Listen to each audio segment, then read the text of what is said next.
Guys, may kwento ako sa inyo. 2:00 ng umaga may kumakalos ko sa aming bubong. Panahon na naman para ihanda ang aking balisong.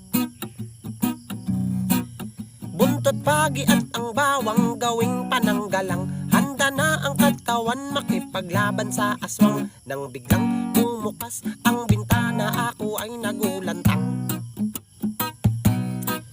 Saktong nagpatitigan kami ng di ko kilalang aswang. Binulot ang balisong, di na nag-alinlangan. Habang ako'y palapit, diba ang nararamdaman? Biglang tumigil ang mundo. Di naman ako kinakabahan, pero ba't ang bilis ng tibok ng puso ko? Langhi ang pag-ibig, ang lakas ng amats mo. Minsan nga lang tatamaan sa di pa tao.